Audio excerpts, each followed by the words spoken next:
Booktube. My name is Mary and this is Happily Ever Esch. So today I wanted to do the new to Booktube tag. I really enjoy watching these tags. I think this one is a great introduction to your new channel, and I've always enjoyed watching these from people. And I will link the original creator down below. So I'm just here with my tea. I'm drinking Constant Comment by Bigelow. That's my current obsession, and we will get on to the questions. So the first question is, where are you joining us from? I am joining you from smack dab in the middle of the United States. I am from Missouri, so that's where I am joining you from. How old are you? I am 22. Yeah, I'm 22.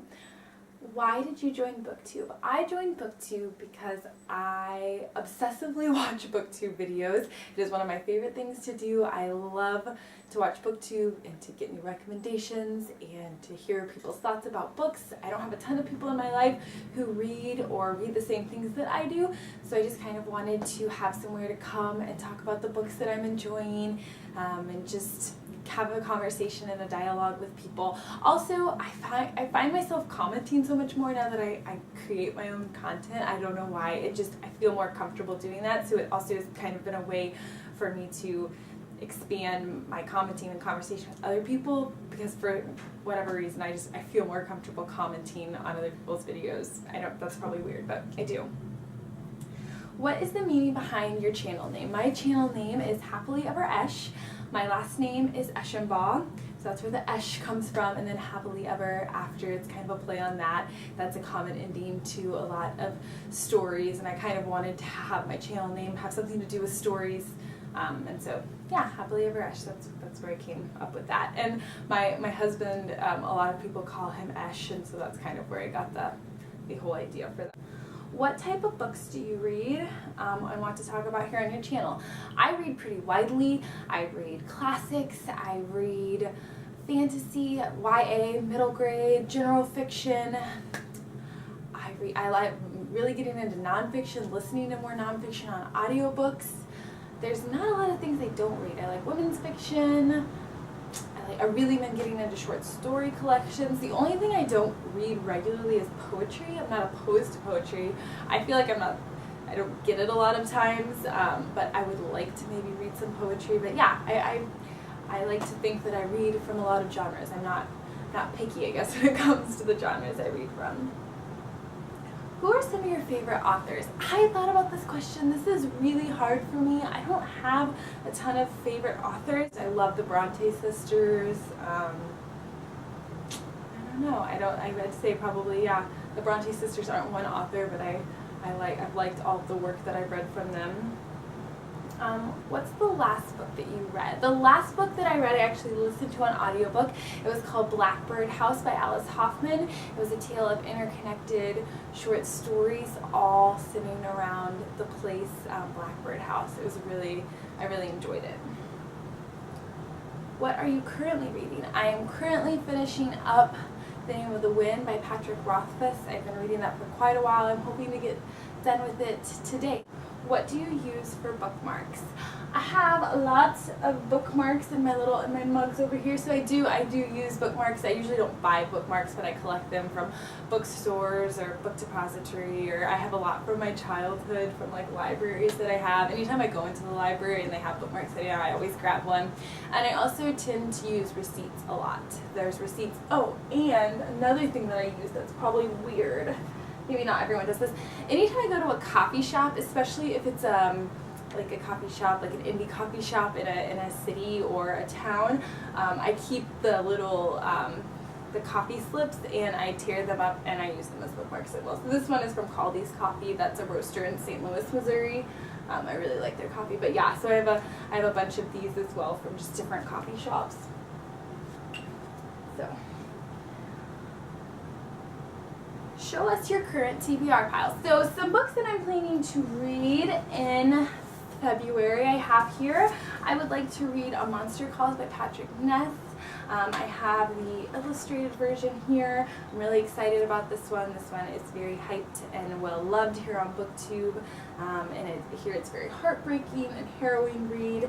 I know it's a story of a little boy and kind of he's dealing with a lot of grief and hard things in his life, and kind of like they manifest as a monster coming to his door and kind of talking to him at night. I read the first page of this, and the first line is very pretty. I will read it.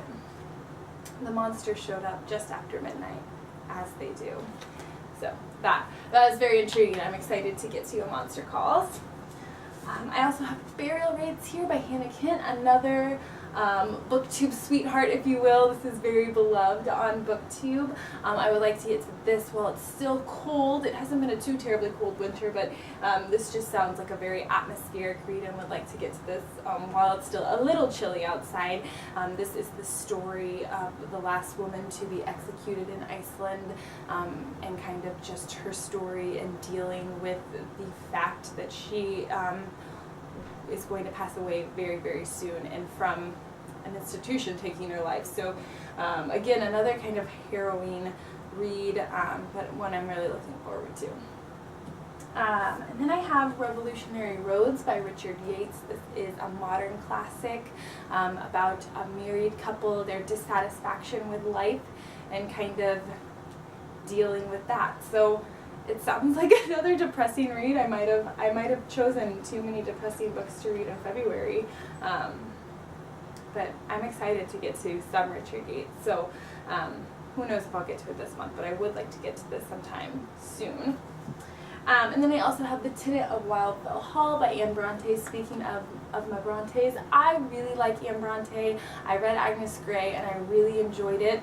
I think Anne is definitely an underrated Bronte sister. She has such a way with her writing. It's so much more realistic. Like with Agnes Grey, it's not this epic sweeping tale of a governess like Jane Eyre is, but it's a very realistic story. It kind of told the real struggles of a governess in her time, and I really appreciated her story, so I'm excited to get to The Tenant of Wildfell Hall.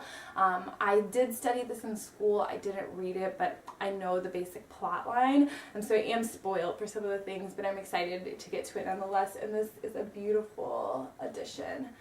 And then on these, I think they're vintage classics. On the back, they did this for the Brontes novels. They have a famous quote, "Will you let me take our child and what remains of my fortune and go?" So this is a story of a woman who is living in Wildfell Hall, and she's a very mysterious woman there with her child by herself, and there's a local man who is just enamored with her, and kind of a mystery surrounding why this woman is here and what she's doing, and this guy kind of trying to realize like what are right and wrong with his feelings. So I'm excited to get to this. Which do you prefer, hardcover or paperback? I prefer paperback all the way. I like floppy, I like easy to hold, and paperback offers me that. Ebooks or physical books? I'm definitely a physical book girl. I will read ebooks, but I prefer not to. I get headaches very easily, and looking at a screen for too long will start to give me a headache.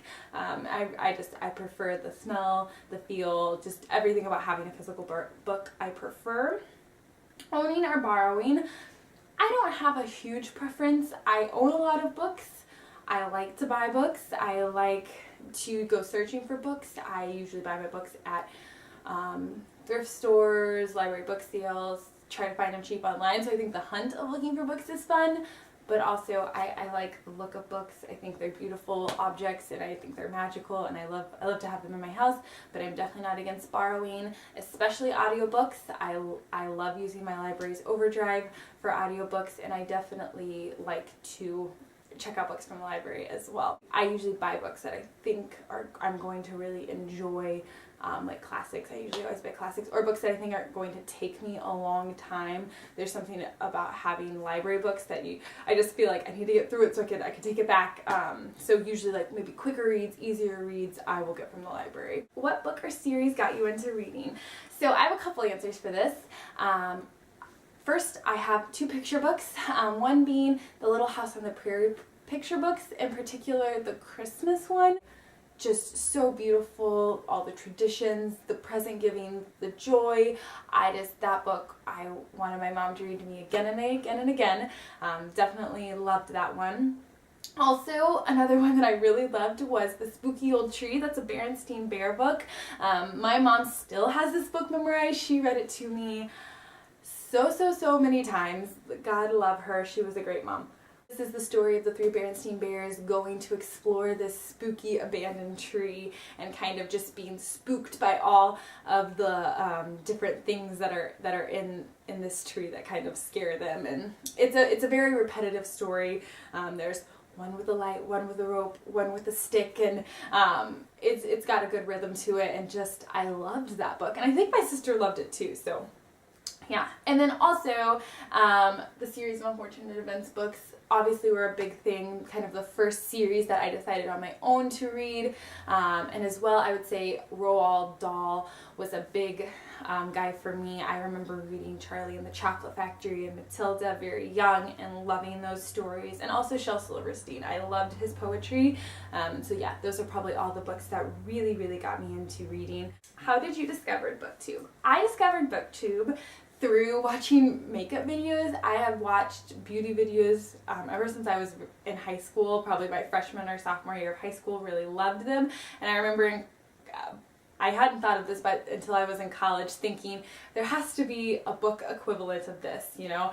There has to be people who talk about books. And I think I started from the idea of people doing makeup hauls. I was like, I wonder if people do book hauls. And so I started Googling things like library book sale hauls, and from there I think I found Reagan's channel, and then I found Mercedes' channel, and now I follow a ton of booktubers. But yeah, through makeup videos I found Booktube, which is kind of funny. What challenges do you think you'll face with your own channel? I think consistently sitting down and making videos, finding the time to do that, just making it a priority like anything in life. But I enjoy the community so much that hopefully I will want to sit down and film videos. And where else can you find me? I will link my Goodreads down below, as well as my Instagram.